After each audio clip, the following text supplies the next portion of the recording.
Blood pooled in the dirt beneath Bridget Ashford's father, and she knew in that moment her entire world had shattered beyond repair. The gunshot still echoed in her ears as she dropped to her knees beside him in the alley behind the trading post in St. Louis, Missouri. It was March of 1878, and the city bustled with noise and commerce, but none of that mattered anymore. Her father's eyes flickered open one last time, his calloused hand gripping hers with weakening strength. "Run," he whispered, blood staining his lips. "The money, they will come for you too." Bridget pressed her hand against the wound in his chest, desperate to stop the bleeding, but she could feel his life slipping away beneath her trembling fingers. "Pa, please, stay with me." "Listen," he gasped. "Go west, find work. They do not know about you, stay hidden."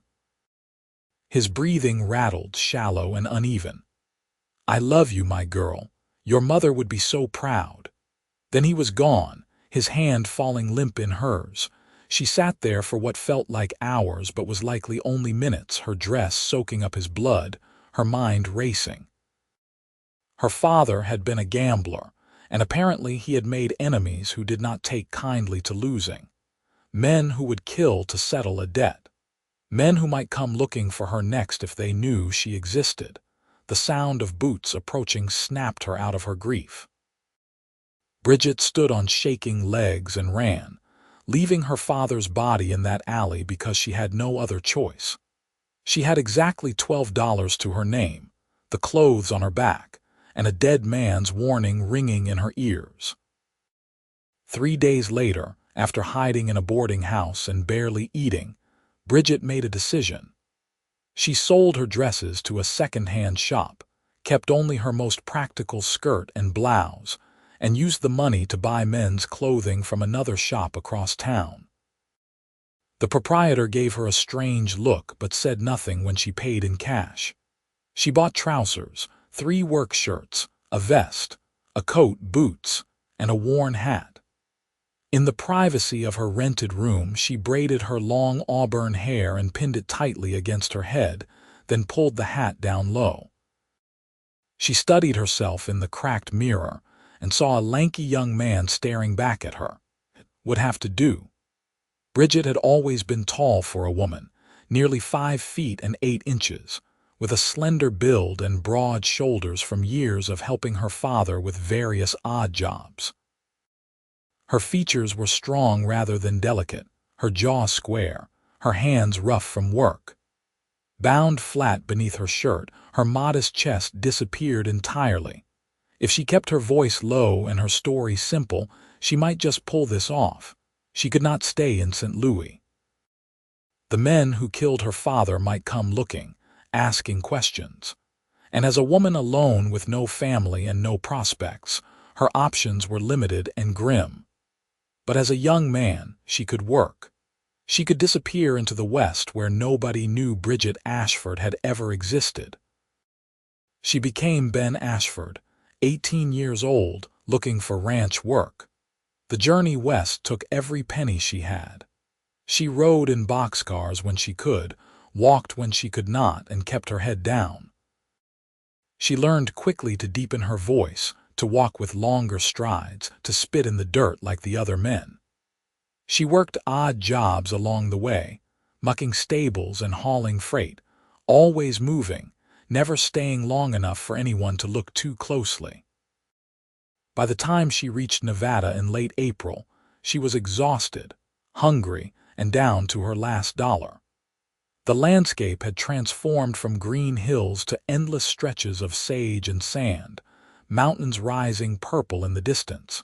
It was harsh and beautiful in a way that made her chest ache. This was truly the frontier, wild and unforgiving. Winnemucca was a small town that had grown up around the railroad, surrounded by cattle ranches and mining operations. Bridget arrived on foot, her boots worn through at the heels, her hat dusty, her stomach growling. She needed work, and she needed it immediately. The saloon was the first place she checked, asking the bartender if he knew of anyone hiring. The man looked her up and down with a skeptical eye. "You done ranch work before, boy?" Yes, sir, Bridget lied, keeping her voice steady and low. Worked cattle drives in Missouri. The bartender grunted. Ethan Crawford's ranch is hiring. Lost 3 hands last month. He is about 5 miles north of town. Big operation, runs a couple thousand head. He is a hard man but fair from what I hear. Bridget thanked him and headed north on foot as the sun climbed higher in the cloudless sky. The desert heat was oppressive, nothing like the humid warmth of Missouri. By the time she saw the ranch buildings shimmering in the distance, her canteen was empty and her head pounded. The Crawford ranch was impressive, she had to admit. A large house built of wood and stone sat at the center, surrounded by barns, corrals, and bunkhouses. Cattle dotted the landscape, grazing on scrub grass. Several men worked near the corrals, breaking horses and repairing fences. Bridget approached the main house, her heart hammering. Everything depended on this. If she could not find work here, she did not know what she would do. A man emerged from the barn before she reached the house. He was tall, well over 6 feet, with broad shoulders and a lean, muscular build. He wore work clothes, dusty and practical, and a black hat that shaded his face. As he drew closer, Bridget could make out his features. He was younger than she expected for a ranch owner, perhaps 25 or 26, with dark hair, a strong jaw, and eyes the color of whiskey in sunlight. He moved with the easy confidence of a man comfortable in his own skin. "Help you?" His voice was deep with a slight rasp to it. Bridget cleared her throat, keeping her voice low. "Yes, sir, I am looking for work. Heard in town you might be hiring hands." Ethan Crawford looked her up and down, his gaze assessing. She forced herself to stand straight to meet his eyes without flinching. "You have experience?" "Yes, sir. Worked ranches back east. Good with horses and cattle. I am a hard worker and I do not cause trouble." "You look like you are about to fall over," Ethan observed, not unkindly. "When did you last eat?" Bridget hesitated. "Yesterday morning, sir." Ethan studied her for a long moment, then jerked his head toward the house. "Come on. We will get some food in you, then talk." She followed him to the house, hardly daring to believe her luck. The kitchen was large and well appointed, with a wood stove and a long table. Ethan motioned for her to sit, then pulled out bread, cheese, and cold meat from the pantry. "Eat," he said simply, pouring water from a pitcher. Bridget ate, trying not to wolf down the food like an animal despite her ravenous hunger. Ethan sat across from her, watching with an unreadable expression. "What is your name?" "Ben Ashford, sir." "Where are you from?" "Ben, Missouri, sir. St. Louis area." "And you came all the way out here looking for ranch work?" Bridget nodded, swallowing her mouthful of bread. "Yes, sir. Wanted a fresh start." Running from something, the question hung in the air. Bridget met his gaze steadily. "Running toward something, sir. Opportunity. A chance to make my own way." Ethan leaned back in his chair, his eyes never leaving her face. "I pay $30 a month plus room and board. Work is hard. Days start before dawn and end after dark. I expect honesty, loyalty, and a full day's work. You think you can handle that?" "Yes, sir." "The other hands, they are rough men. Good men, but rough. You will need to hold your own." "I can do that, sir." Ethan stood, extending his hand. "Then you have got a job, Ben Ashford. Welcome to the Crawford Ranch." Bridget shook his hand, feeling the calluses on his palm, the strength in his grip. "Thank you, sir. I will not let you down. Call me Ethan. Save the sir for when I am irritated with you." Over the following days, Bridget threw herself into the work with a determination born of desperation and necessity. She woke before dawn with the other hands, a group of 6 men who ranged from grizzled veterans to cocky young cowboys. They eyed her with suspicion at first, this skinny newcomer who claimed to know ranch work. The foreman was a man named Jack Porter, weathered and stern, with little patience for mistakes. He set Bridget to work mucking stables the first day, then repairing fences, then helping to move cattle from one pasture to another. She discovered quickly that she had vastly understated the difficulty of ranch work. Her muscles screamed, her hands blistered, and every bone in her body ached by the end of each day. But she learned. She watched the other men and mimicked their movements. She asked questions when she could do so without seeming incompetent. She worked through the pain and exhaustion because the alternative was unthinkable. The binding around her chest made breathing difficult in the heat, but she dared not remove it.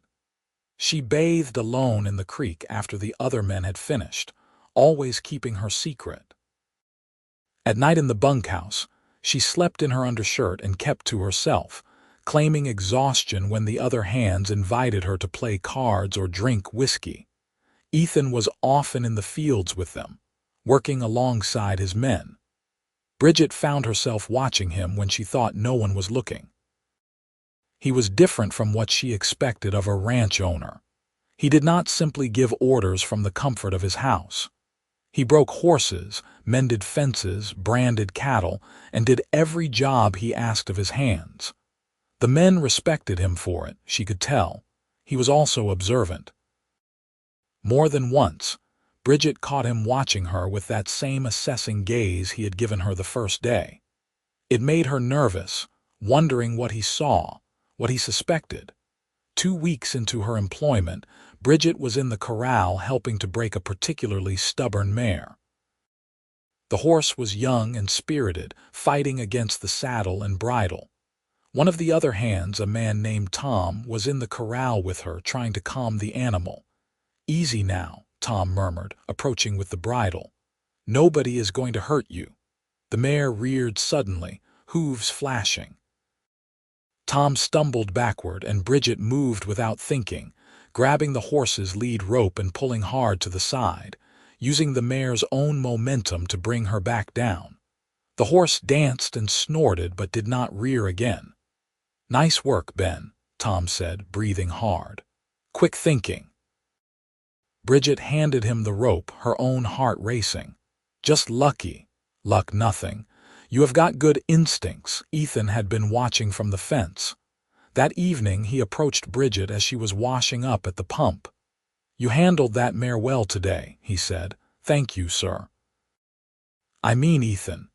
He leaned against the pump, arms crossed. "You are learning fast, faster than most newcomers." Bridget shrugged, keeping her eyes down. "Just trying to earn my keep." "You are doing more than that." He paused. "You ever think about working with the horses more? We have got a dozen young ones that need breaking, and Jack could use the help." It was an opportunity to prove herself, and Bridget knew it. "I would like that. If you think I am ready." "I think you are more capable than you let on, Ben Ashford." There was something in his tone that made her look up sharply, but his expression was neutral. He pushed off from the pump and walked away, leaving her wondering. The work with the horses suited her better than wrangling cattle. Bridget discovered she had a natural way with them, a patience and gentleness that the animals responded to.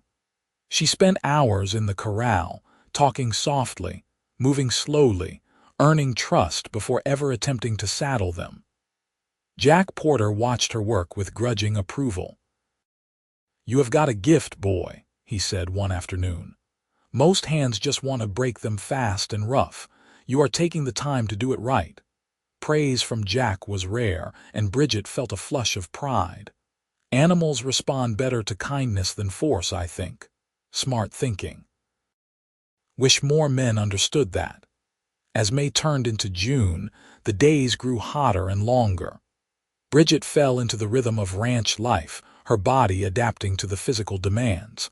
Her hands toughened, her muscles strengthened. She learned to rope, to brand, to read the weather and the land. She learned which hands were trustworthy, and which ones liked to start fights on Saturday nights in town. She also learned more about Ethan Crawford. He had inherited the ranch from his father 2 years ago, after the elder Crawford died of a fever. Ethan had been running cattle drives since he was 16, knew the business inside and out. He was unmarried, which the other hands found unusual for a man of his age and means. He was fair with his workers, strict but not cruel. He rarely went into town except on business, and he worked harder than any man on the ranch. Bridget tried not to think about why she found herself watching him so often. Tried not to notice the way he moved, the rare smile that transformed his serious face, the sound of his laugh when one of the hands told a joke. She was supposed to be Ben, a young man with no interest beyond doing his work and staying invisible. She could not afford to feel anything for anyone, especially not her employer, but her heart did not seem to care about what was practical or safe. One evening in mid-June, a sudden summer storm rolled in from the mountains. The sky turned dark green, and the wind picked up, whipping dust into small funnels. Ethan shouted orders to get the horses into the barn and secure anything that might blow away. Bridget was helping to herd the horses when she noticed one of the young colts had gotten loose and was racing toward the open range, panicked by the thunder. Without thinking, she grabbed a rope and ran after it, ignoring the shouts behind her. The colt was fast, and the storm was getting worse. Lightning cracked across the sky, followed by the boom of thunder. Rain began to fall in heavy drops, quickly turning the ground to mud. Bridget chased the colt across the scrubland, her boots slipping, her hat blown off by the wind. Finally, she managed to get close enough to throw the rope. It settled around the colt's neck and she pulled tight, digging her heels in. The colt fought, dragging her several feet before finally slowing. She approached carefully, speaking softly despite the howling wind. "Easy now. You are safe. Come on, let us get you back." She was leading the colt back toward the ranch when a rider appeared through the rain. Ethan, on his big black horse, his face grim. "What the hell were you thinking?" he shouted over the storm. "The colt got loose. I had to get him." "You could have been struck by lightning or thrown and broken your neck." "But I was not. The colt is fine." Ethan glared at her, rain streaming down his face. Then, to her surprise, his expression softened slightly.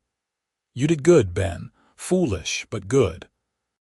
Come on, let us get back before we both drown." They rode back together, Bridget leading the colt while Ethan kept pace beside her. By the time they reached the barn, they were both soaked through to the skin.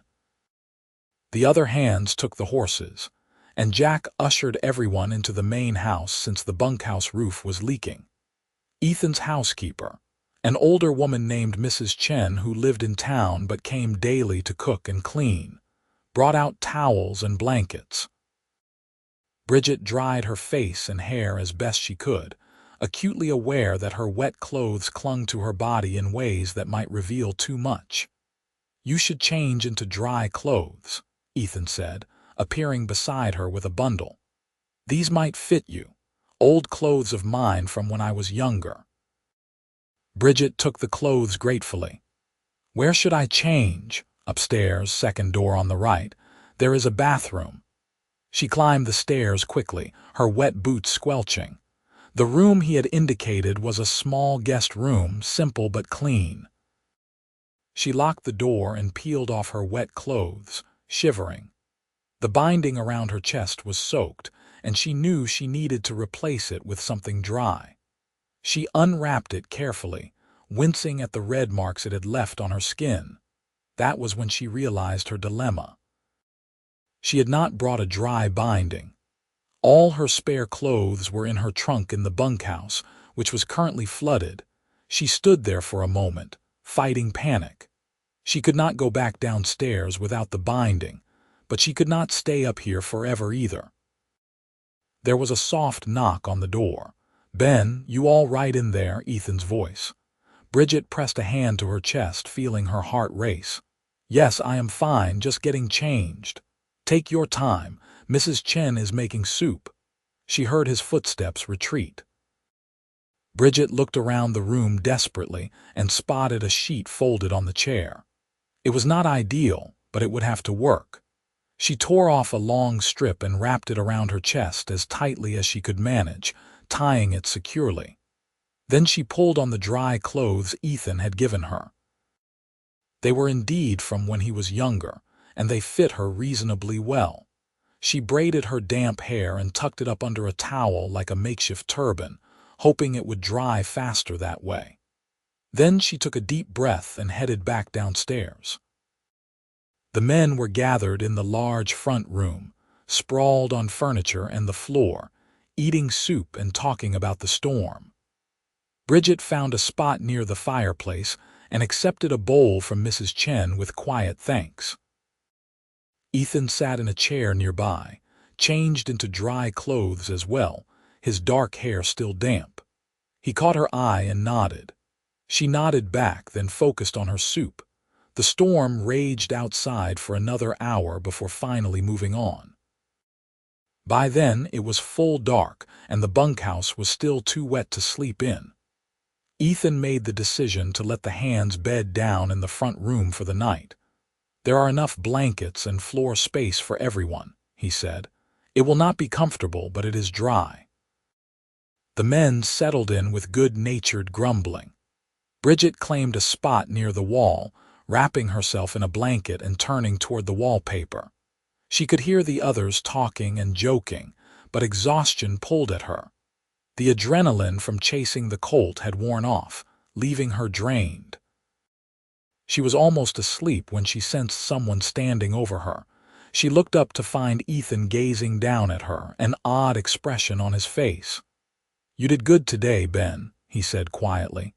"That colt is valuable. You took a risk to save him." "Just doing my job," Bridget whispered back. It was more than that. He crouched down so they were at eye level. In the dim light from the dying fire, his eyes were shadowed and unreadable. "You care about the animals. I can see it in the way you work with them. That is rare. They deserve care and respect. They work hard for us." Ethan smiled, a real smile that made something flutter in her chest. "I agree. Get some rest. Tomorrow we will have a mess to clean up." He stood and walked away, and Bridget closed her eyes, willing her racing heart to slow. This was dangerous. These feelings were dangerous. She could not afford to let her guard down, not even for a moment. But as she drifted off to sleep, she could not help thinking about the way he had smiled at her, like she was someone worth knowing. The next morning brought clear skies and the monumental task of cleaning up after the storm. Part of the bunkhouse roof had collapsed, and it would take days to repair.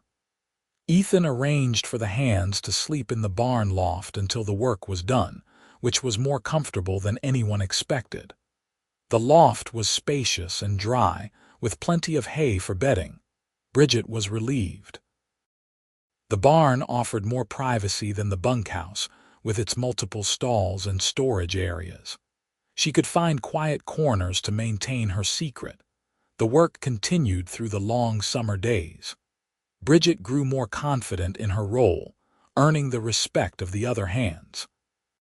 She was no longer the greenhorn newcomer, but a valued member of the crew. Jack Porter began assigning her more responsibility, trusting her with the more difficult horses and important tasks, and Ethan continued to watch her. She felt his gaze often, during meals, during work, in the quiet moments at day's end. It was not hostile or suspicious exactly, but intensely curious, as if he was trying to solve a puzzle. It made her nervous and exhilarated in equal measure. In early July, Ethan announced they would be moving a herd of cattle to summer grazing lands in the mountains, a week-long operation that would require most of the hands. Bridget was among those chosen to go, which filled her with both pride and trepidation. A week in close quarters with the men, on the trail, with limited privacy. They set out on a Monday morning, driving 200 head of cattle north toward the higher elevations where the grass was still green. Bridget rode alongside Tom and another hand named Frank, keeping the cattle moving, watching for stragglers. Ethan rode at the front, leading the way. Even from a distance, Bridget could pick him out easily.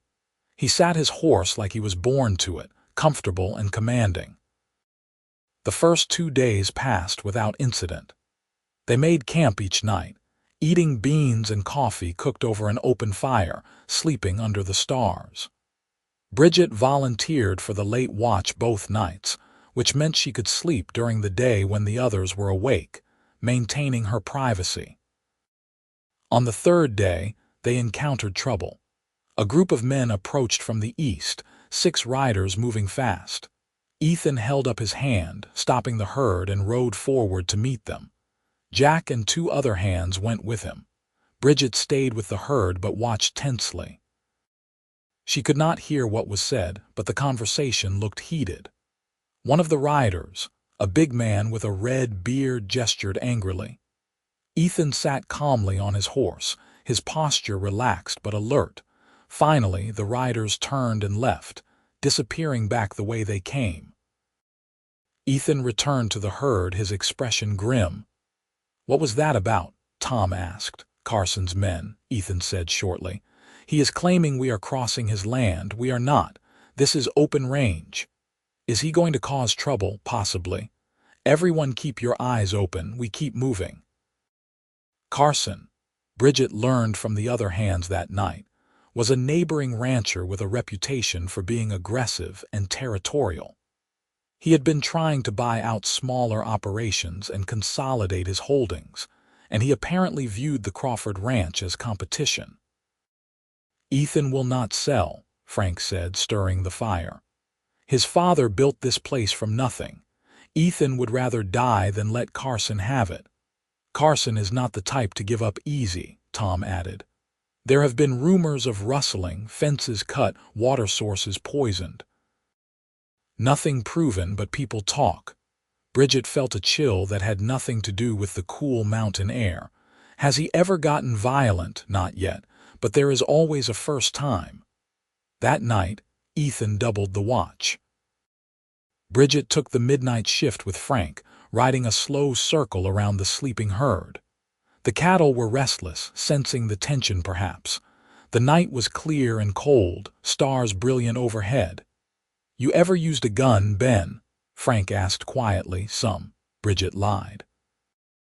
In truth, she had never fired a gun in her life. "Might want to practice, just in case."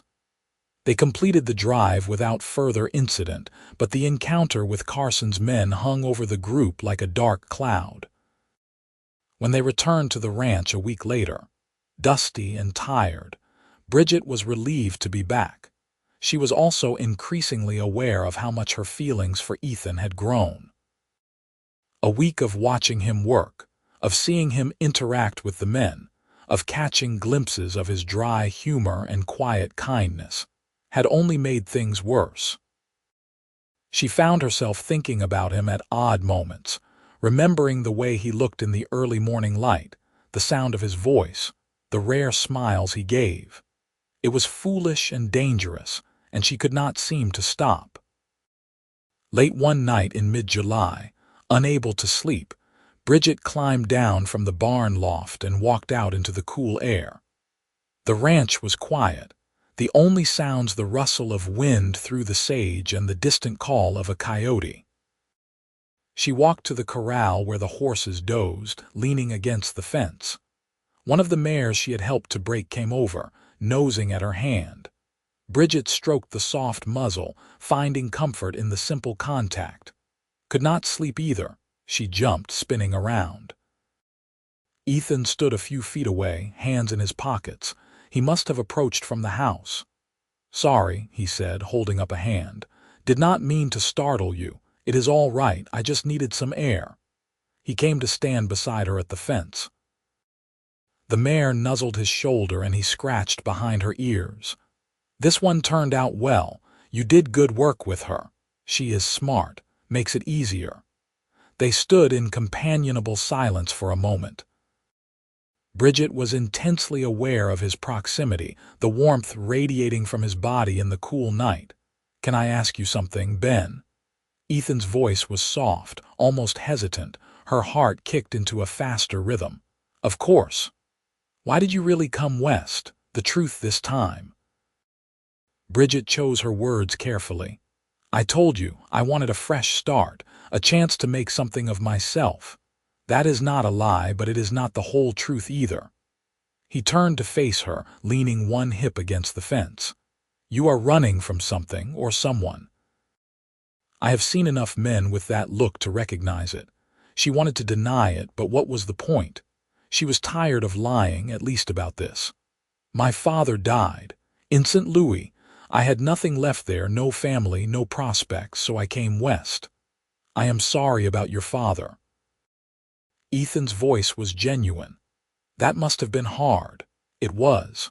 "And there is nothing else. No one looking for you." Bridget met his eyes, seeing concern there, not suspicion. "There might be. Men my father owed money to, but they do not know about me, and I plan to keep it that way." Ethan nodded slowly. "You are safe here, Ben. I want you to know that. Whatever you are running from, it will not find you here. I protect my own." The words sent a warmth through her chest that had nothing to do with the summer night. "Thank you. That means a lot." He pushed off from the fence, stretching. "We should both get some sleep. Long day tomorrow. We are moving cattle to the south pasture." "Ethan," she spoke before she could stop herself. He paused, looking back at her. "Thank you for giving me a chance, for seeing past the rough edges." He smiled, that rare, genuine smile that made her breath catch. "You have earned your place here, Ben. Do not doubt that." He walked back toward the house, and Bridget watched him go, her emotions in turmoil. She needed to be more careful. She was getting too comfortable, letting her guard down. And these feelings she had for him were becoming impossible to ignore. This could not end well. She knew that. But knowing and feeling were two different things. August brought intense heat and the hardest work of the year. The cattle needed to be moved regularly to find adequate grazing. Water sources had to be maintained and protected, and the constant threat of Carson's interference kept everyone on edge. There were small incidents. A fence cut in the night. 3 head of cattle missing. Nothing major, but enough to let them know Carson had not forgotten about them. Ethan reported it to the sheriff in town, but there was little the law could do without proof. So they increased patrols, kept watch at night, and stayed vigilant through it all. Bridget continued to work and to hide. The heat made the binding around her chest almost unbearable, but she endured. She had come too far to give up now. One afternoon in late August, she was working with a young stallion in the corral when Jack called her over. "Ethan wants to see you in his office," the foreman said. Bridget's stomach dropped. Did he say why? Nope. Better not keep him waiting. She walked to the main house on unsteady legs, her mind racing through possibilities. Had he figured it out? Was she about to be fired or worse? Ethan's office was a small room off the main hall, lined with books and papers. He sat behind a large desk, writing something, but looked up when she knocked. "Come in, Ben. Close the door." She did, her mouth dry. Ethan gestured to the chair across from his desk. "Sit down." She sat, gripping the armrests to keep her hands from shaking. Ethan set down his pen and leaned back in his chair, studying her with that same intense gaze he had given her so many times before. "You have been here almost 4 months now," he said finally. "Yes, sir."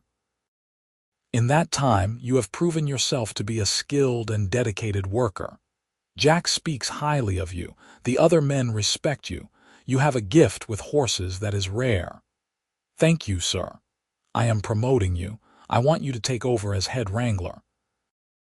That means you will be in charge of breaking and training all the new horses, managing the remuda, and helping Jack oversee the other hands when needed. It comes with a raise, $45 a month." Bridget stared at him, certain she had misheard. "Sir, you heard me. You have earned it." What do you say? I say yes. Thank you. I will not let you down. Ethan smiled. I know you will not. There is one other thing. Her heart sank. Here it came. I am moving you into the small cabin behind the barn. It is not much, but it is private. Head wrangler should have his own space. You can move your things tonight if you like. A private cabin, privacy. Bridget could have cried with relief. That is very generous. Thank you, Ethan. You have earned it, Ben. He paused, his expression becoming more serious. I want you to know that I value you. Not just as a worker, but as a person. You are important to this ranch, to me. There was something in his voice, in his eyes, that made her breath catch. She could not read it, could not understand what he was trying to say. I feel the same way, she said quietly. About being here. About this place, it feels like home. Good, I am glad. He cleared his throat, looking away. That is all, you can go. She stood on shaking legs and left the office, her mind reeling. A promotion. A private cabin, his words about valuing her, what did it all mean? The cabin was small but perfect. A single room with a bed, a stove, a table, and a chair. It had a real door that locked and a window that looked out toward the mountains. Bridget moved her few belongings that evening, nearly giddy with the luxury of privacy. For the first time in months, she could remove the binding without fear of discovery. She could breathe deeply, could move without constant vigilance. That night, she slept better than she had since leaving St. Louis. Her new role as head wrangler kept her busy. She worked with each horse individually, taking the time to understand their temperament and needs. She taught the younger hands her techniques, showing them how patience and consistency yielded better results than force. Jack Porter watched her work with approval, and even the most skeptical of the hands came to respect her methods.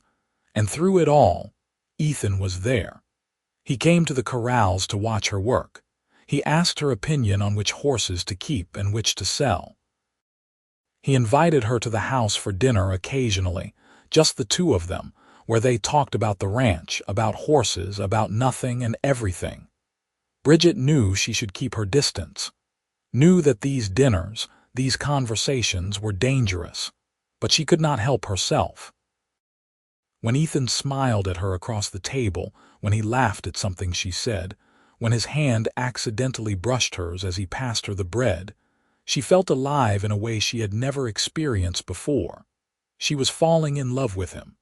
Had already fallen if she was honest with herself. And it was the most terrifying thing she had ever felt, because he did not know who she really was. He cared for Ben, a young man who worked for him. He had no idea that Ben was Bridget, a woman hiding behind men's clothes and a desperate lie. What would he do if he knew the truth? Would he feel betrayed, angry? Would he send her away? The questions haunted her, but she could not bring herself to tell him. She had too much to lose. September brought cooler weather and the beginning of fall roundup. It was the busiest time of year when they gathered all the cattle to count, brand new calves, and separate out those to be sold. It was also when Carson made his move. They were 3 days into roundup, camped in the southern pasture, when riders appeared on the ridge. Not 6 this time, but at least 20, all armed. Ethan called his men together. There were only 10 of them, outnumbered 2 to 1. Stay calm, Ethan said quietly. We are in the right here. This is my land, my cattle. Carson is just trying to intimidate us. The riders came down from the ridge slowly, fanning out to surround the camp. At their head was a large man with graying hair and cold eyes. This had to be Carson. Crawford, the man said, not bothering with pleasantries. You are on my land. This is open range, Carson. You do not own it.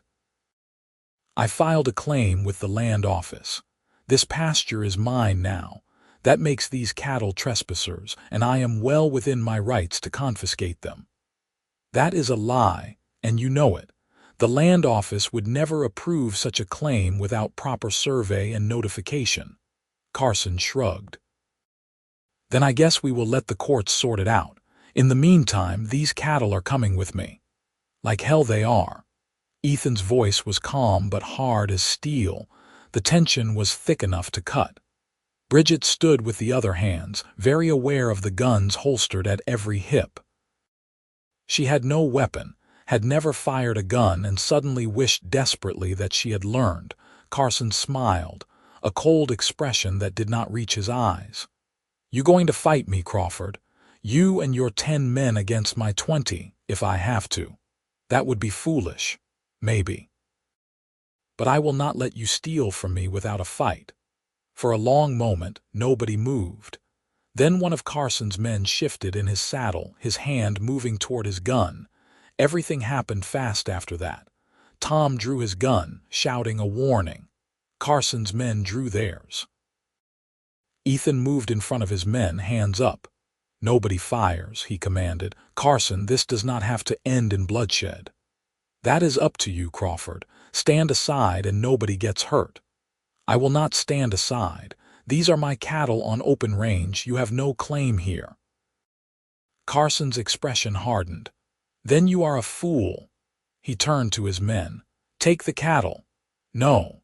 Ethan's voice cracked like a whip. Carson nodded to one of his men, who raised his rifle. Bridget moved without thinking. She grabbed a rope from the ground and threw it, the loop settling around the man's shoulders and pulling tight. The rifle discharged into the air as he fell from his horse. Chaos erupted. Men shouted, horses reared. More guns were drawn. Stop. A new voice rang out across the pasture, authoritative and commanding. Everyone froze. A group of riders approached from the west, 6 men wearing badges. The sheriff and his deputies. Carson's face went red. What are you doing here, Sheriff? Got word there might be trouble out here, the sheriff said, reining in his horse. Looks like I was right. Anybody care to explain what is going on? Ethan stepped forward. Carson is claiming this open range as his own and trying to confiscate my cattle. That true, Carson? I filed a legal claim with the land office.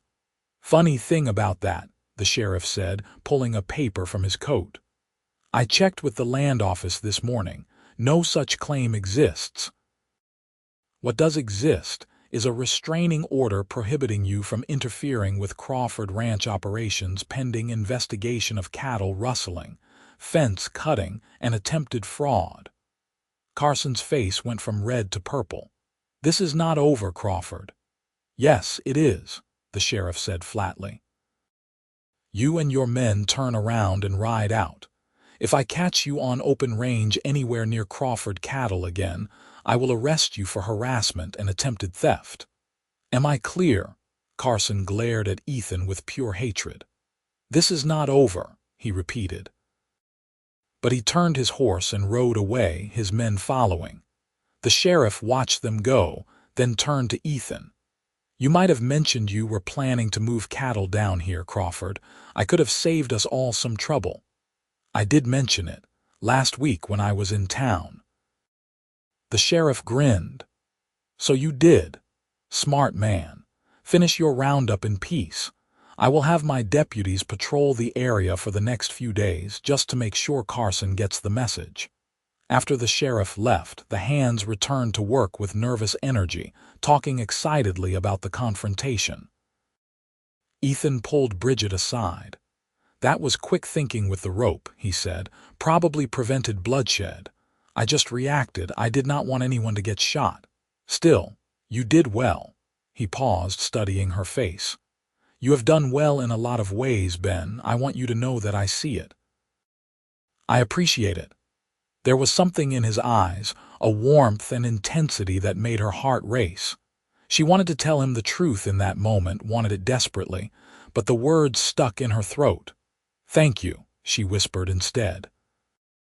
They finished the roundup without further incident and returned to the ranch in mid-September. Life settled back into a routine, though everyone remained on alert for any sign of Carson causing more trouble. Bridget threw herself into her work, training horses, managing the remuda, helping Jack oversee the other hands. The promotion had been good for her, giving her more authority and responsibility.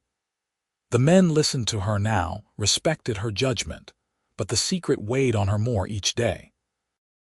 The guilt of lying, of deceiving people who had become her friends, of deceiving Ethan, who had shown her nothing but fairness and kindness, who she loved. There was no point denying it anymore. She was desperately, hopelessly in love with Ethan Crawford. And the knowledge was agony, because he could never know. He could never feel the same way, because he did not know who she really was. One evening in early October, as the air grew crisp and the leaves on the cottonwoods turned gold, Ethan invited her to dinner at the house again. These dinners had become more frequent, something they both looked forward to. Mrs. Chen had made roast chicken with potatoes and vegetables, and they ate in comfortable silence at first. Then Ethan poured them each a glass of whiskey, something he had never done before. "To a successful year," he said, raising his glass. Bridget touched her glass to his. "To a successful year." They drank, and Ethan set his glass down with a decisive click. "I need to talk to you about something," he said. Her stomach tightened. "All right. You have been here almost 7 months now. You have become essential to this ranch, to its success. But more than that, you have become important to me. Your friendship, your presence. I value it more than I can say." Bridget set down her glass, afraid her trembling hands would betray her. "I feel the same way. Do you?" He leaned forward, his eyes intense. "Because I need to be honest with you, Ben. These past few months I have come to care about you deeply, more deeply than I probably should, given that you work for me, but I cannot seem to help it. You are intelligent, brave, kind. You see the world in ways that surprise me. When you are around, everything feels lighter somehow, and I find myself looking for excuses to be near you, to talk to you." Bridget's heart was hammering so hard she was certain he could hear it. "Ethan, let me finish," he said gently. "I know this might be unwelcome. I know the friendship between employer and employee can be complicated, but I had to tell you, I had to be honest about how I feel." He paused, taking a deep breath. "The truth is, Ben, I think I am falling in love with you." The world seemed to stop. Bridget stared at him, unable to process what she had just heard. Ethan loved her, but he thought she was a man. He thought he was falling in love with Ben. Oh God, what had she done? "I know this might be shocking," Ethan continued, misreading her silence. "I know that not everyone understands or accepts such feelings between two men, but I have never been one to hide from the truth. And the truth is that I care about you, Ben, deeply." Bridget's mind raced. She had to tell him. She had to tell him the truth right now before this went any further, but the words would not come. She was paralyzed by fear. Fear that he would be angry, hurt, betrayed. Fear that she would lose him, lose everything she had built here. "Ethan," she finally managed, her voice barely above a whisper. "There is something I need to tell you, something important." "All right." He watched her carefully, waiting. She took a deep breath, gathering her courage. This was it, the moment of truth. "I am not who you think I am." He tilted his head. "What do you mean?" "I mean, Ben is not my real name." "Well, it is, but it is short for something else." Her hands were shaking. "I have been lying to you since the day I arrived, and I am so sorry. I never meant for it to go this far. I do not understand." Bridget stood, her legs unsteady. She reached up and pulled off her hat, then her gloves. Her hands went to her hair, pulling out the pins that held the braid in place. It fell down past her shoulders, auburn and thick. Ethan stared, his expression unreadable. "My name is not Ben Ashford," she said quietly. "It is Bridget. I am a woman. I dressed as a man so I could find work, so I could survive. I never meant to deceive you. I just needed a chance." The silence that followed was deafening. Ethan continued to stare at her, his face going through a series of expressions: shock, confusion, realization, and something else she could not identify. Finally, he spoke. "You are a woman. Yes, you have been a woman this entire time. Yes." He stood abruptly, pacing to the window and back. Bridget waited, her heart in her throat, for his anger, his accusations. When he turned back to her, his expression was calmer than she expected. "How long have you known that I suspected?" She blinked. "What? I figured it out weeks ago, Ben. Or Bridget, I suppose. I have known you were a woman since mid-August." The world tilted. "You knew." "I suspected before that, honestly. There were little things, inconsistencies. The way you moved, spoke, reacted to things. The fact that you never bathed with the other men, never joined them for drinks in town. How you held yourself apart." He paused. "But I was certain after the storm, when you changed clothes in the guest room. You were gone too long, and I wondered why. So I checked the room after you left and found strips of torn sheet. I realized you had been binding your chest." Bridget felt faint. "You knew. All this time you knew." "I did. And I said nothing because I wanted you to tell me yourself. I wanted you to trust me enough to share the truth." "Why did you not say anything? Why did you let me keep pretending?" "Because I understood why you did it. I understood that you needed the job, needed the safety. And honestly, you are good at what you do. Your gender does not change that." He took a step closer. "But also because I wanted to give you time to feel safe enough to be honest with me." "I was going to tell you," Bridget said desperately. "Tonight, I was going to tell you the truth tonight. I know. I could see it in your face when I started talking." He smiled slightly. "That is why I pushed. I am sorry if I ambushed you. I just needed to finally have this conversation." Bridget sank back into her chair, her legs giving out. "I do not understand. You are not angry. No, confused perhaps, concerned about the deception. But not angry." He sat back down across from her. "Bridget, may I call you that now?" "Yes, Bridget. You came here desperate, alone, and frightened. You did what you had to do to survive. I cannot fault you for that. And in the month since, you have proven yourself to be skilled, loyal, and brave. Those qualities do not change because you are a woman instead of a man. But what I said in town when I applied for the job about working cattle drives was a lie, yes, but you learned quickly. You adapted. You became a good wrangler." He leaned forward. "The question now is, what happens next? I suppose you will want me to leave." "Why would I want that?" "Because I lied to you, because I am a woman." "You lied because you felt you had no choice. I understand that. And as for being a woman, well," he smiled. "That actually makes what I said earlier much less complicated." Bridget looked up sharply. "What?" "I told you I was falling in love with you, Ben."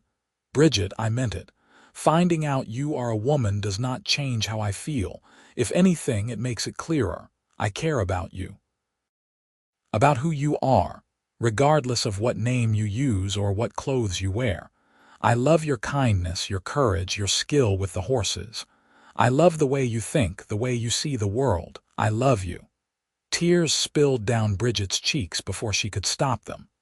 "I love you too. I have for months, but I did not think you could ever feel the same because you thought I was someone else. I fell in love with you, not with a name or a disguise, but with you, the real you, whoever that is." He reached across the table, taking her hand. "So I will ask you again. What happens next? I do not know.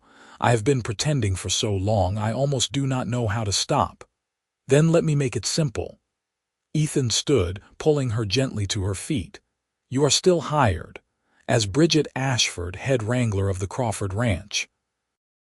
We will explain to the men that Ben was an alias you used for safety, and that the truth is now known.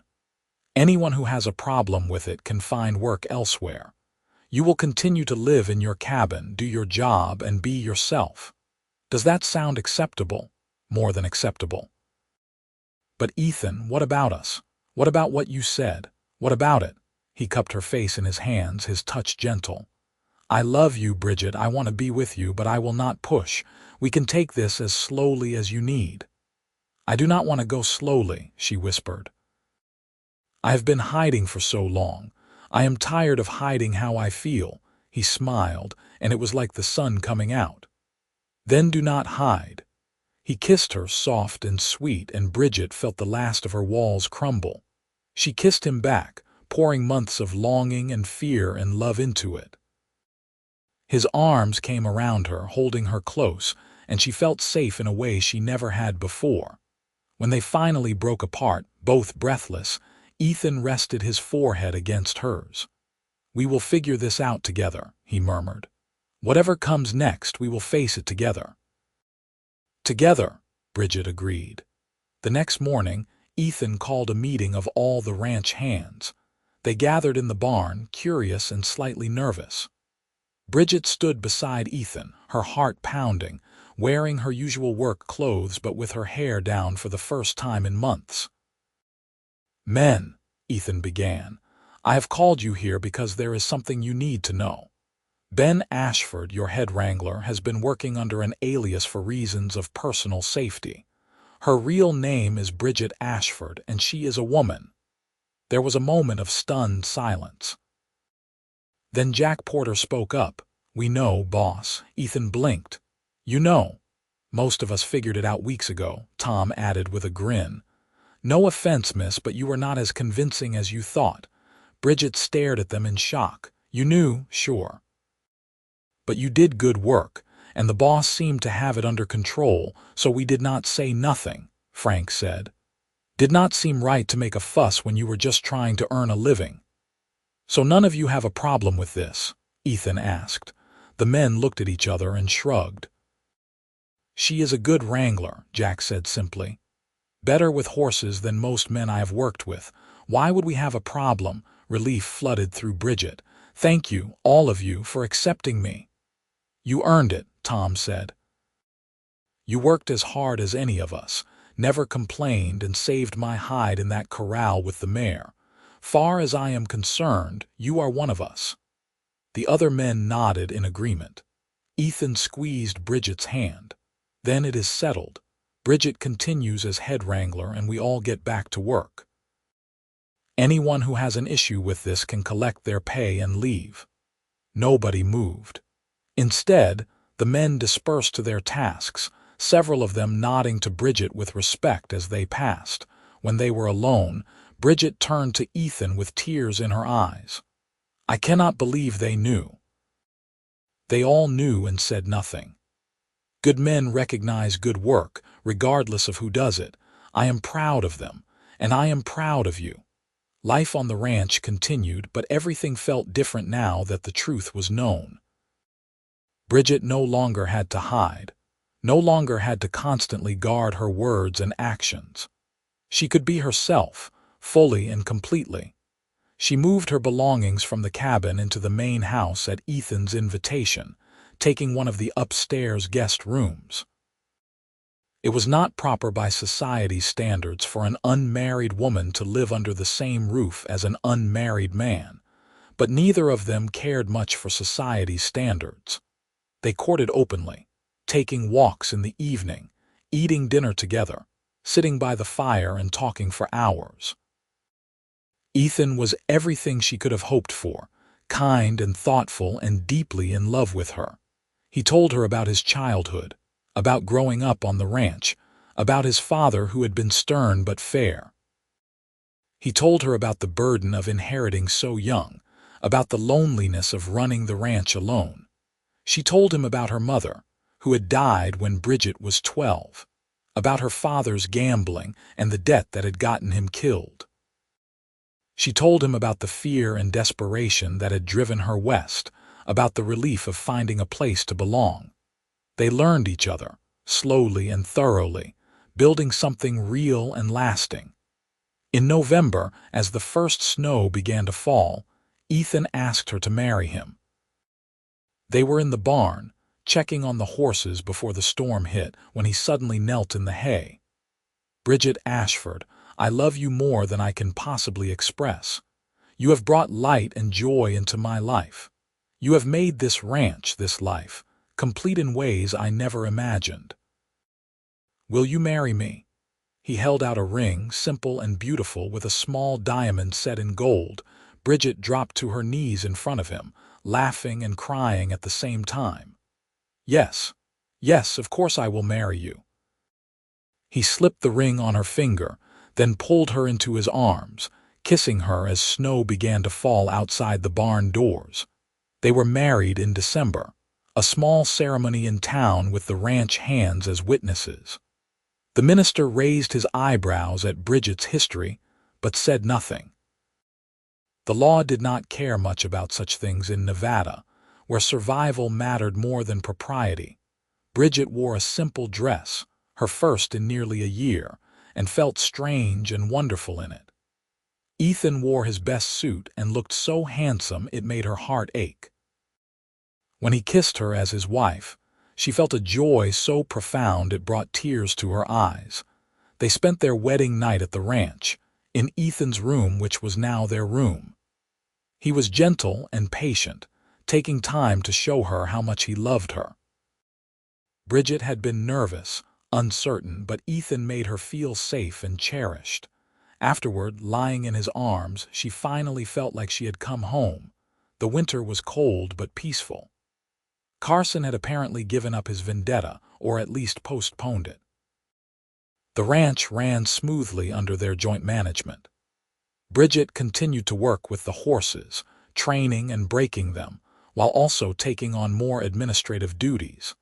The hands adapted easily to calling her by her real name and treating her as the boss's wife. Jack Porter became a good friend, often seeking her opinion on ranch matters. Tom and Frank looked out for her like protective older brothers. In March, almost exactly a year after she had arrived in Winnemucca, Bridget realized she was pregnant. She told Ethan that night, nervous about his reaction. They had not talked much about children, about the future beyond their immediate happiness. But Ethan's face lit up with pure joy. He picked her up and spun her around, laughing. "We are having a baby," he said wonderingly. "Bridget, we are having a baby. Are you happy?" "Happy. I am ecstatic. You have given me everything, Bridget. Everything I ever wanted and things I did not even know I needed." Their son was born in November of 1879, a healthy baby with his father's dark hair and his mother's eyes. They named him Thomas, after Ethan's father, but called him Tommy. Bridget had never known such love existed, the fierce protective love for this tiny human they had created.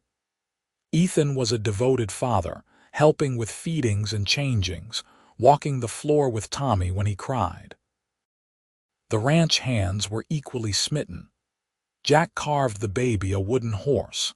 Tom knitted a tiny blanket. Frank taught Tommy to grip his finger within days of the birth. Life was good, better than good. It was everything Bridget had never dared to dream of. 2 years later, they had a daughter, Clara, with Ethan's smile and Bridget's auburn hair. The ranch prospered, growing from a modest operation to one of the most successful in the region. Bridget continued to work with the horses, though less intensively as the children grew. She became known throughout Nevada as one of the best horse trainers, people bringing their difficult animals from miles away for her to work with. Ethan expanded the ranch's holdings, buying adjacent land when it became available. He treated his workers fairly, earning their loyalty and respect. The Crawford Ranch became a model for others in the region. Carson died in 1883, shot in a dispute over cards in a saloon. His ranch was sold off in pieces, much of it bought by Ethan. There was a certain justice in that, Bridget thought. The years passed, bringing challenges and joys in equal measure. Droughts and harsh winters, good years and lean ones. Tommy grew into a serious boy who loved the ranch as much as his parents did. Clara was wild and fearless, constantly getting into mischief. In 1885, they had another son, named John, who was quiet and thoughtful.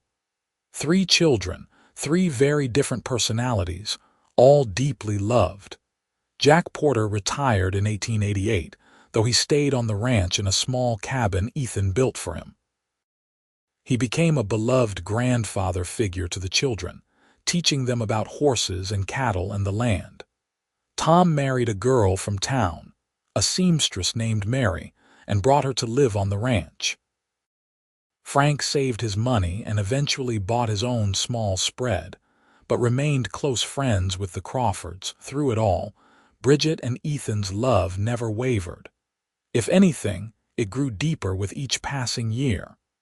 They built a life together based on trust, respect, and partnership. They worked side by side, raised their children together, faced every challenge together.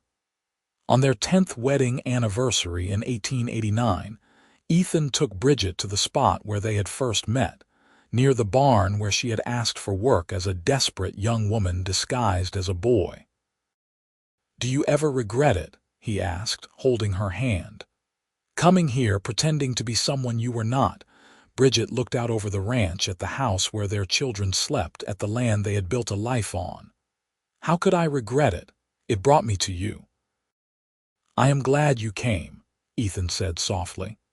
"I am glad you were brave enough to take that risk, to fight for what you needed, and I am glad I was smart enough to see past the disguise to the incredible woman beneath."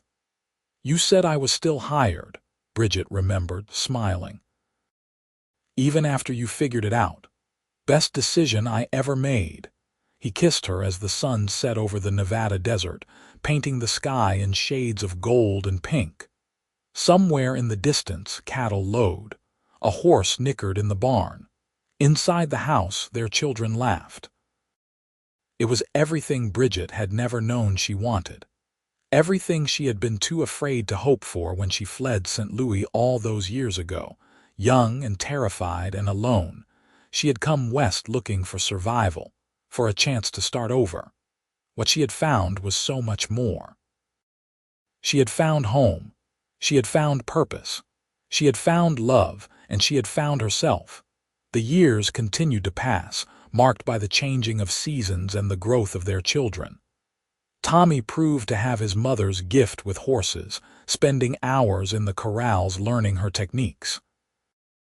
By the time he was 15, in 1894, he could break a horse as gently and effectively as Bridget herself. Clara, true to her wild nature, surprised everyone by developing a talent for business. She had a head for numbers and organization that rivaled her father's. At 13, she began helping with the ranch accounts, catching errors and suggesting improvements. Young John, 9 years old in 1894, was the dreamer of the family. He loved books and learning, often found reading in the barn or under a tree. Ethan and Bridget supported his scholarly inclinations, though they knew he would likely leave the ranch someday to pursue education. The ranch itself had grown substantially. What had been a few thousand head of cattle in 1878 was now over 10,000. They employed 20 permanent hands and took on additional help during roundup and drives. The Crawford name was known and respected throughout Nevada and beyond, but success brought its own challenges. In 1895, a severe drought struck the region. Water sources dried up, grazing land turned brown and barren. Many ranchers lost half their herds or more. Ethan and Bridget fought to save their cattle, moving them to every available source of water, rationing carefully, making difficult decisions about which animals to sell and which to keep. It was a brutal summer, testing them in ways they had not been tested in years, but they had learned from past challenges. They had diversified their operations, invested in wells and irrigation. They had built reserves during the good years. And they had the loyalty of their workers, men who trusted them enough to stay even when times were hard. They lost cattle, but not as many as their neighbors. They survived the drought leaner but intact. In 1896, As rain finally returned and the land began to recover, Ethan took Bridget on a trip to San Francisco, their first real vacation in years. They left the children in Jack's capable care and boarded a train west. The city amazed Bridget, so different from the frontier she had known. Tall buildings, paved streets, electric lights. They stayed in a hotel with indoor plumbing and attended the theater. They walked along the waterfront and ate in restaurants where the menu was written in French. But after a week, they were both ready to return home. The city was exciting but exhausting. They missed the open sky, the smell of sage and horses, the peaceful routine of ranch life. More than that, they missed their children and the land they had built together. On the train ride back, Ethan took Bridget's hand. They were both in their 40s now, no longer young but not yet old. His hair was touched with gray at the temples. She had lines around her eyes from years of squinting into the sun, but their hands fit together as perfectly as they had 18 years ago. "I love you," he said simply. "I love the life we have built. I would not change a single thing." "Even my deception when we first met?" Bridget asked teasingly. "Especially that. It showed me how strong and resourceful you are, how far you would go to survive and succeed." He kissed her fingers. "You are the bravest person I have ever known." "I was just desperate." "You were brave. Desperation can make people do terrible things, but you chose to work hard and honest to build rather than destroy. That takes courage." As they watched the Nevada landscape roll past, Bridget reflected on how far she had come.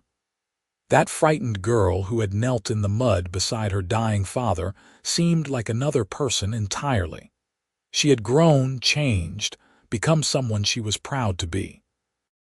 She had found her strength not despite the hardship, but because of it. Every challenge had taught her something, made her more capable, and she had not faced any of it alone. The ranch welcomed them back with open arms. The children had missed them terribly, even Clara admitting she was glad they were home. Tommy had kept the horse training on schedule. John had read 5 books in their absence. The ranch had run smoothly, a testament to the strong foundation they had built. That night, lying in bed with Ethan's arms around her, Bridget felt a deep sense of contentment. This was her life. These were her people. This was where she belonged. In 1898, Tommy turned 19 and announced he wanted to attend a horse training program in California. It was a new venture, started by a man who believed in the more humane methods Bridget had always used. Tommy wanted to learn more, to bring new techniques back to the ranch. Bridget was proud and sad in equal measure. Her firstborn leaving home, but she knew it was right. Tommy had his own path to walk. "You come back whenever you want," she told him the day he left. "This is your home, it always will be." "I will, Ma, I promise." Tommy hugged her tightly.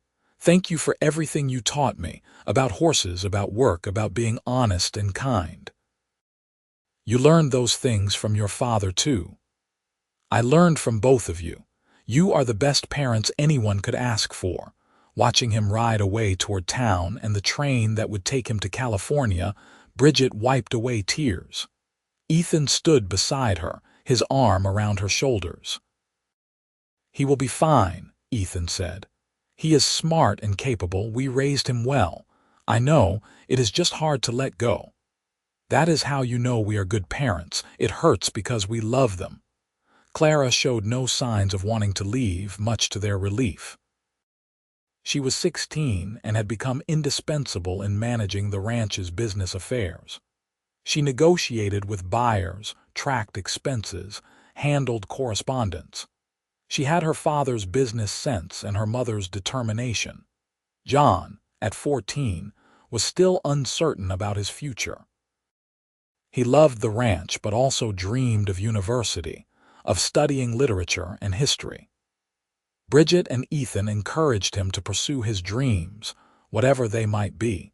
In 1900, As a new century dawned, the Crawford Ranch celebrated 22 years of success. They threw a party for all the hands, current and former, and their families. Over 100 people came to eat, drink, and dance under the stars. Jack Porter, now in his 70s, gave a toast. "I have worked ranches for 50 years, and I have never seen one better run or more prosperous than this. That is because of Ethan and Bridget Crawford, two of the finest people I have ever known. They built this place with hard work, intelligence, and integrity. They treated everyone fair, from the newest hand to the oldest. They faced every challenge together and came out stronger. This ranch is not just a business, it is a family, and I am honored to be part of it." The crowd cheered and raised their glasses. Bridget felt tears prick her eyes again. She had cried more in the past 20 years than in all her life before, but they were good tears.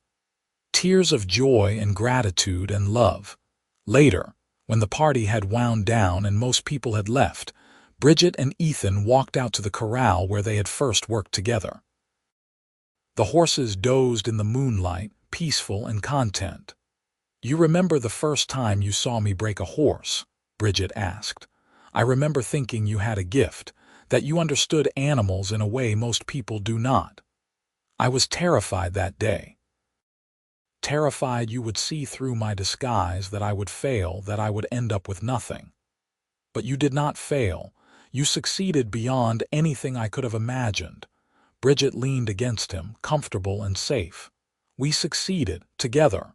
"Together," Ethan agreed. They stood there for a long time, watching the horses and the stars, thinking about the past and the future. So much had changed since that day in 1878 when a desperate young woman had shown up looking for work.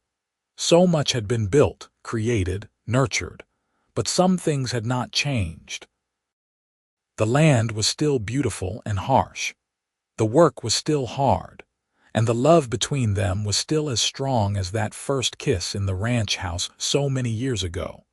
Tommy returned from California in 1902, full of new ideas and techniques.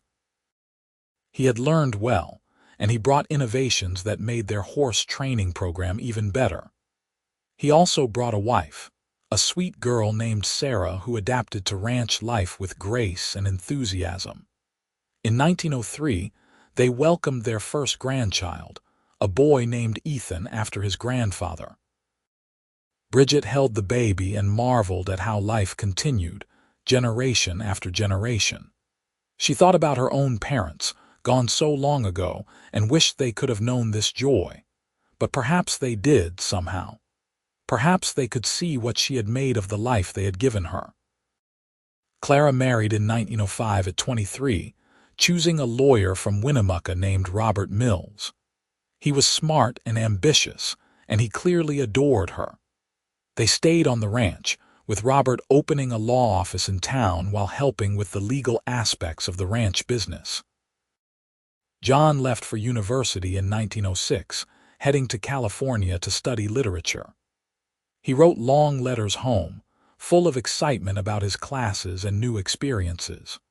Bridget treasured each one, reading them over and over. All three children had found their paths, and she was proud of each of them. By 1908, Ethan and Bridget were both 50. They had weathered 3 decades together, building an empire and a family. They were no longer young, but they were still strong, still vital, still deeply in love. They had 6 grandchildren by then, with more on the way. The ranch house was often filled with the sounds of children playing, much to their delight. They had built not just a business but a legacy, something that would outlive them and benefit future generations. One evening, sitting on the porch and watching the sunset, Ethan took Bridget's hand. "I have been thinking," he said, "about retirement." Bridget looked at him in surprise. Retirement, not completely, but maybe stepping back a bit, letting Tommy take over more of the day-to-day operations. He is ready, and I think it is time. What would we do with ourselves? Travel, maybe. Spend more time with the grandchildren. sleep past dawn occasionally. He grinned. We have worked hard for 30 years. Maybe it is time to enjoy the fruits of that labor. Bridget considered it. The idea was both appealing and frightening. She had defined herself by work for so long, but she had to admit the thought of having more time with Ethan, more time to simply enjoy life, was tempting. "Let us think about it," she said. "Talk to Tommy and Clara, see what they think." "All right, no rush." They did talk to the children, and the transition happened gradually over the next 2 years. Tommy took over as ranch manager, with Clara handling the business side. Ethan and Bridget remained involved but stepped back from daily operations. It was strange at first, having more free time. But they adapted, finding new rhythms and routines. They took trips, visiting John at university and exploring parts of the country they had never seen. They spent long afternoons with their grandchildren, teaching them to ride and rope. And they spent time together, just the two of them, enjoying the quiet companionship that comes after decades of marriage. In 1912, they celebrated their 30th wedding anniversary with a huge party. All 3 children came, along with their spouses and children. The ranch hands, past and present, attended. Half the town of Winnemucca showed up. Jack Porter, now 91 and frail but still sharp-minded, gave another toast. 30 years ago, I watched these two fall in love, though they tried hard to hide it at first. I watched them build this ranch into what it is today. I watched them face every challenge with courage and grace. I watched them raise 3 fine children and start a legacy that will last for generations. I am proud to have known them, prouder still to call them friends. To Ethan and Bridget Crawford, the finest couple I have ever known. The celebration lasted into the night. There was music and dancing, food and drink, laughter and love. Bridget danced with Ethan under the stars, just as they had done 3 decades before. "You ever miss it?" Ethan asked. "The early days when we were building everything from nothing." "Sometimes," Bridget admitted. "But I would not go back. I like where we are now. I like having time to enjoy what we built." "I like it too. Though I have to admit, I do miss working with you in the corrals every day." "We can still do that. The horses have not forgotten us." They laughed together, comfortable and happy. As the years passed into the 1910s, Bridget found herself reflecting more on her journey. From that terrified girl in St. Louis to this confident woman surrounded by family and success. It seemed impossible sometimes, like a dream, but it was real. Every moment had been real, from the hardest to the sweetest. She thought about her father, killed in that alley so long ago. She wished he could have known what became of her, could have met Ethan and the grandchildren. But she liked to think he would have been proud. She thought about the girl she had been, desperate enough to cut her hair and bind her chest and pretend to be someone she was not. That girl had been brave in ways she had not even understood at the time. And she thought about Ethan, who had seen through her disguise but looked past it to the person beneath, who had given her a chance when she needed it most, who had fallen in love with her despite, or perhaps because of, her unusual path. They had built something beautiful together. Something lasting. In 1920, Bridget turned 62. She was a grandmother to 14 now, with great-grandchildren on the horizon. The ranch had grown to be one of the largest in Nevada, spanning over 50,000 acres. The Crawford name was synonymous with quality cattle and expertly trained horses. But more than that, it was synonymous with integrity, fairness, and hard work. Tommy ran the ranch with the same values his parents had instilled. Clara had expanded the business interests, investing in mining and real estate. John had become a professor at a university in California, published and respected. All 3 were successful, happy, and close to their parents. Ethan was 64 now, still strong but slowing down. They spent most of their time on the ranch, preferring its peace to the bustle of town or city. They had lived full lives, faced every challenge together, and built something that would outlast them. One spring morning in 1921, Bridget woke to find Ethan already up, sitting on the porch with coffee. She joined him, wrapping a shawl around her shoulders against the cool air. "Beautiful morning," she said. "Every morning is beautiful when you are here." She smiled at the sentiment, still touched after 40 years of marriage. "You are getting sentimental in your old age." "Maybe. Or maybe I just appreciate what I have." He took her hand. "I love you, Bridget. I have loved you since the day you showed up looking for work, pretending to be a boy, and I will love you until my last breath. And I love you. You saved my life, Ethan. You gave me a future when I had none. No. You saved yourself. I just had the good sense to recognize it and hire you."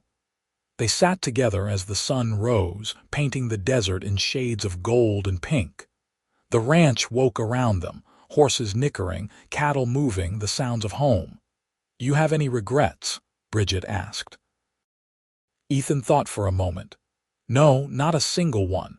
Every choice led us here, and here is exactly where I want to be." "Me too." They sat in comfortable silence, hands linked, hearts connected.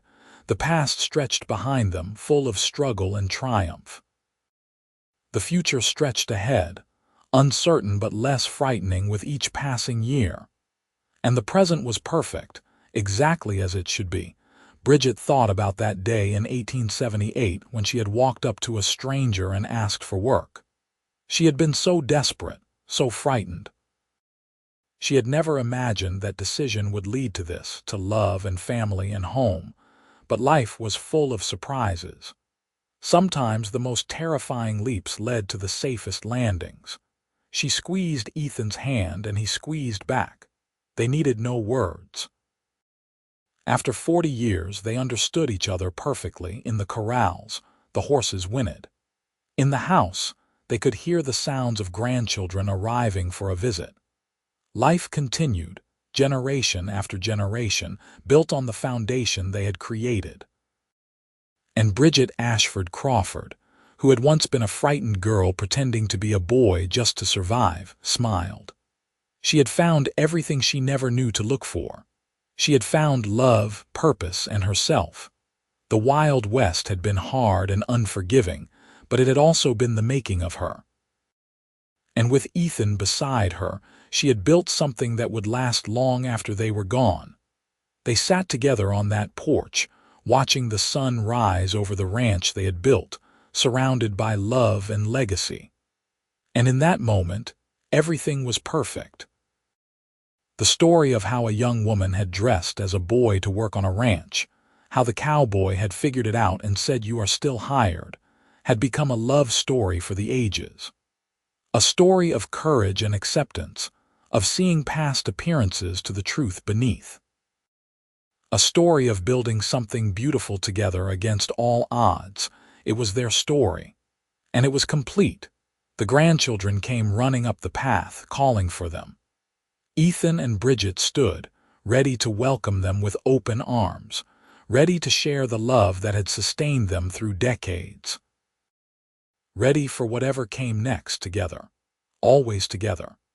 That was how their story ended, not with drama or tragedy, but with love and contentment, with family gathered around and a legacy secured, with two people who had found each other against all odds and built a life that exceeded every dream. It was a happy ending, hard-earned and deeply deserved, and it was real.